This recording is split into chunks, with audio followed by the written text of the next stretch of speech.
Today I'll present extracts from a talk given by Swamiji in California on April 1st, 1900.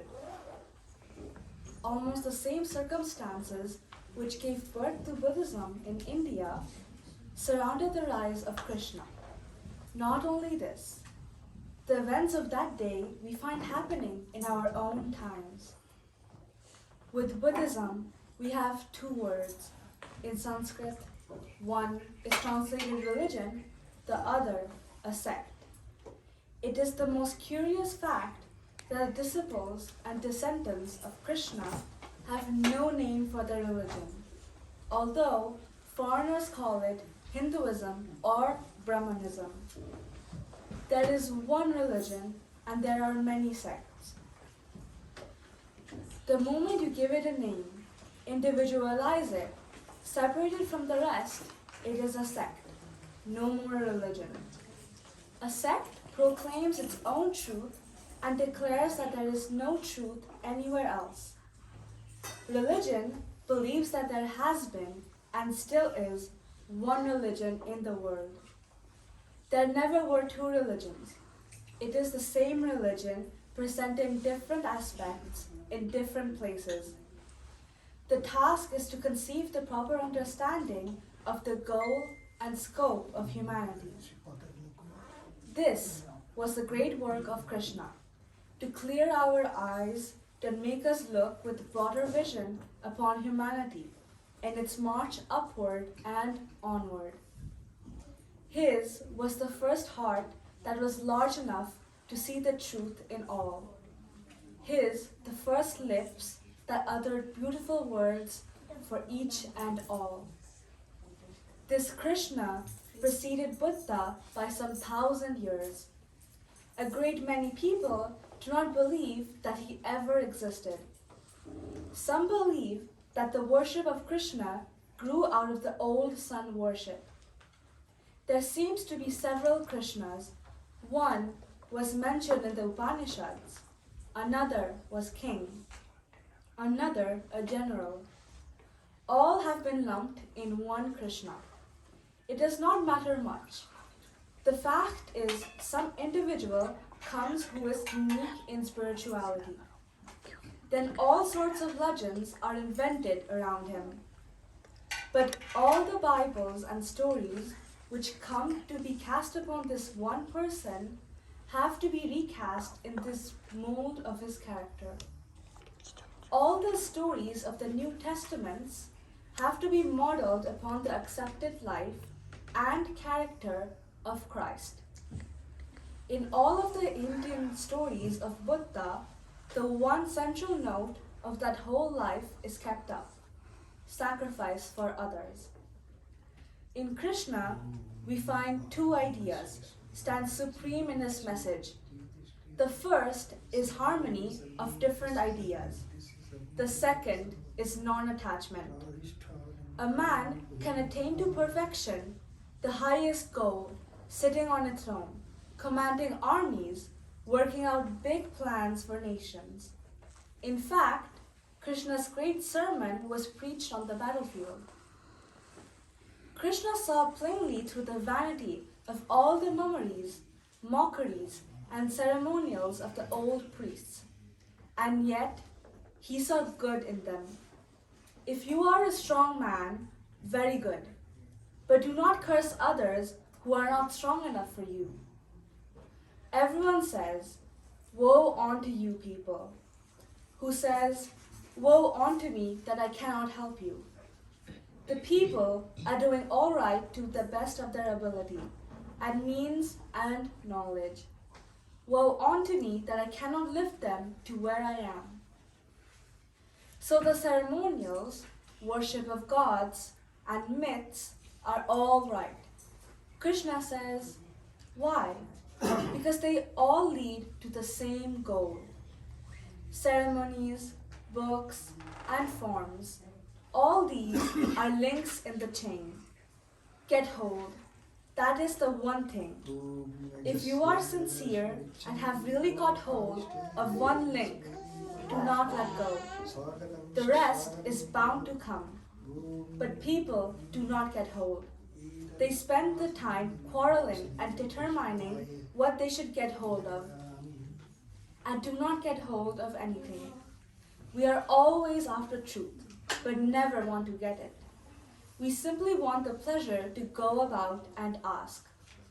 We have a lot of energy and spend it that way. That is why Krishna says, get hold of any of these chains that are stretched out from the common center. No one step is greater than another. Blame no view of religion so far as it is sincere. Hold on to one of these links and it will pull you to the center. Your heart itself will teach all the rest. The teacher within will teach all the creeds, all the philosophies. Krishna talks of himself as God, as Christ does. He sees the deity in himself, and he says, none can go a day out of my path. All have to come to me. Whosoever wants to worship in whatsoever form, I give him faith in that form, and through that I meet him. His heart is all of the masses. Independent, Krishna stands out. The very boldness of it frightens us. We depend upon everything, upon a few good words, upon circumstances. When the soul wants to depend upon nothing, not even upon life, that is the height of philosophy, the height of manhood. Worship leads to the same goal. Krishna lays great stress upon worship. Worship God. Various sorts of worship we see in this world. The sick man is very worshipful to God. There is the man who loses his fortune. He also prays very much to get money. The highest worship is that of the man who loves God for God's sake. The question may be asked, why should there be so much sorrow if there is a God? The worshipper replies, there is misery in the world, but because of that, I do not cease to love God. I do not worship him to take away my misery.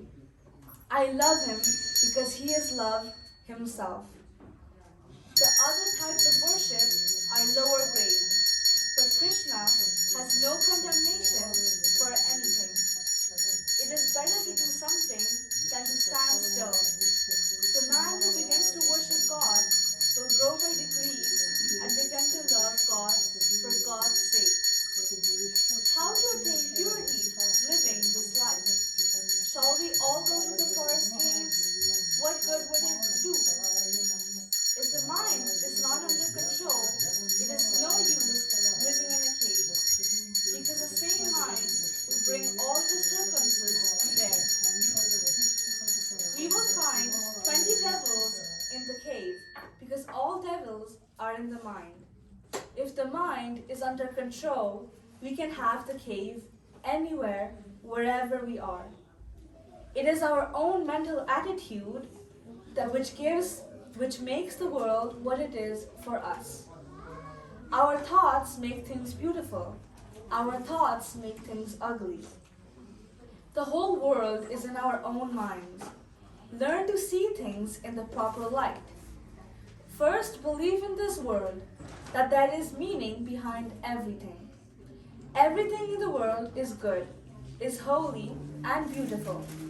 If you see something evil, think that you are not understanding it in the right light.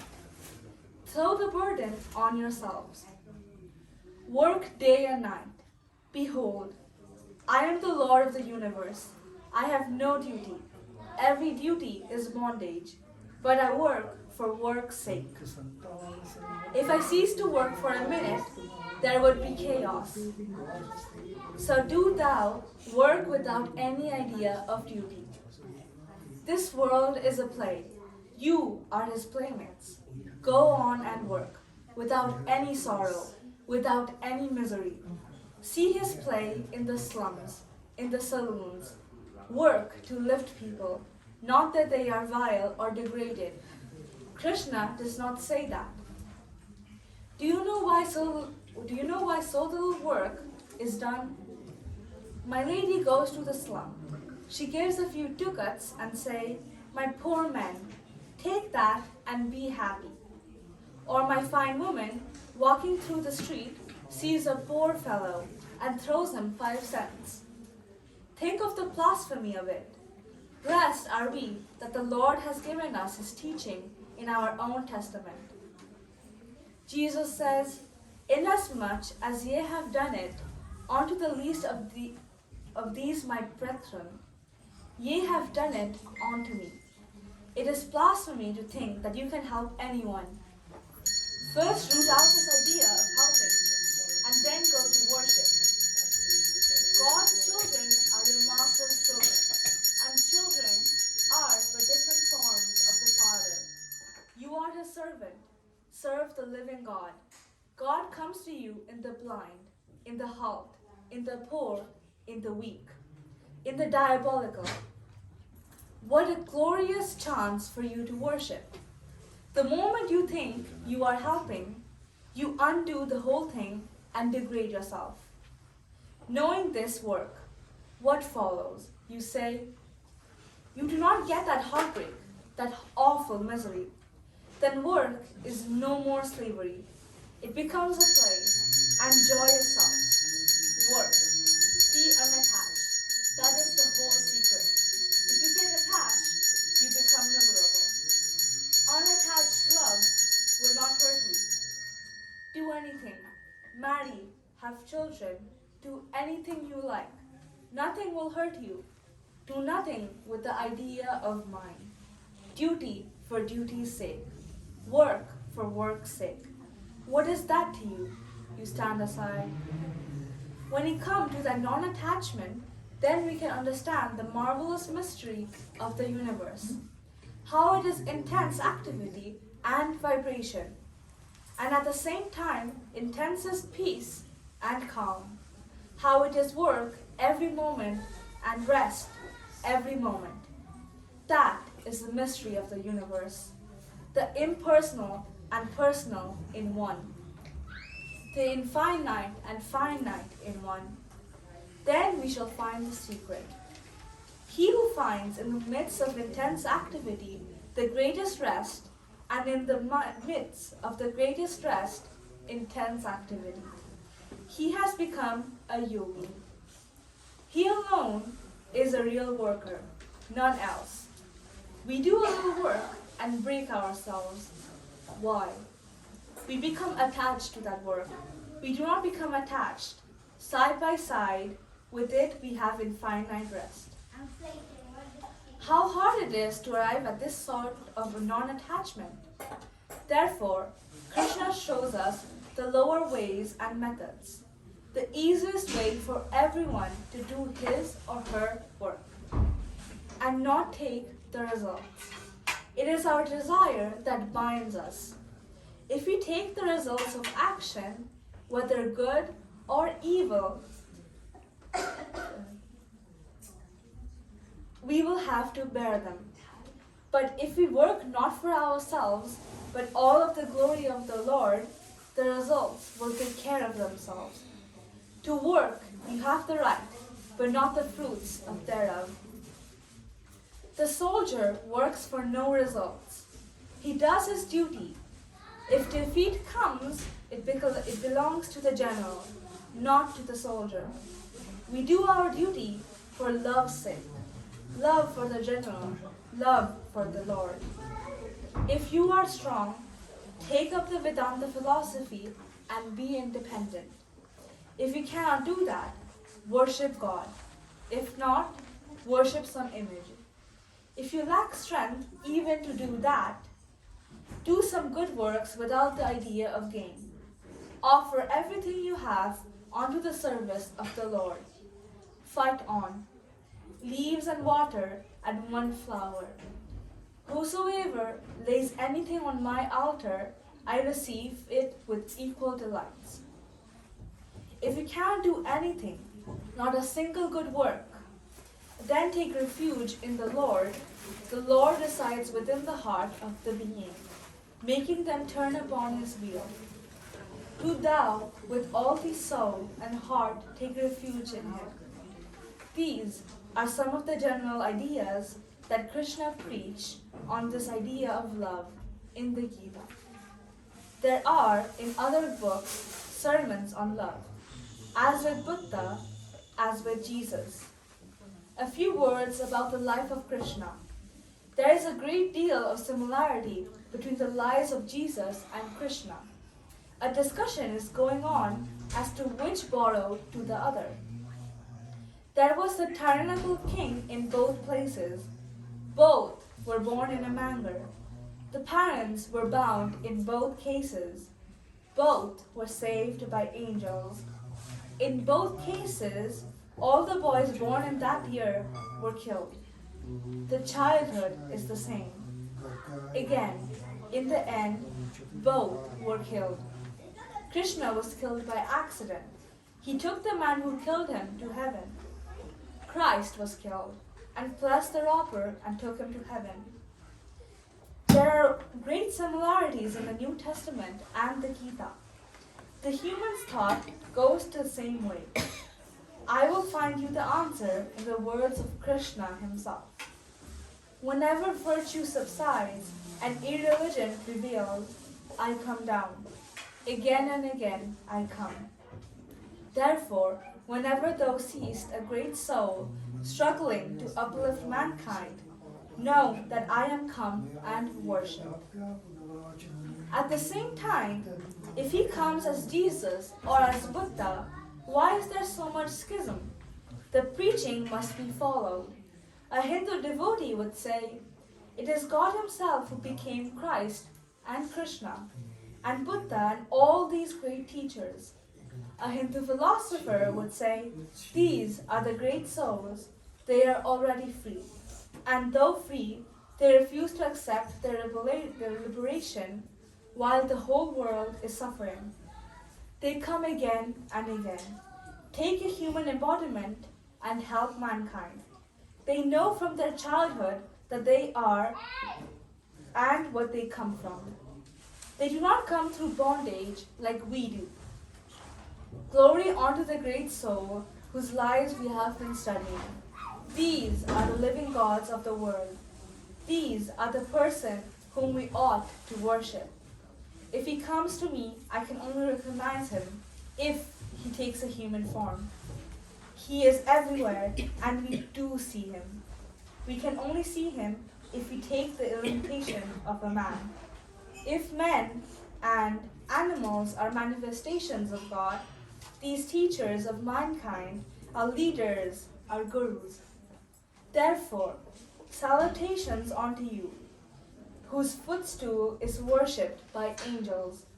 Salutations unto you, leaders of the human race. Salutations unto you, great teachers. You leaders have our salutation forever and ever. Thank you.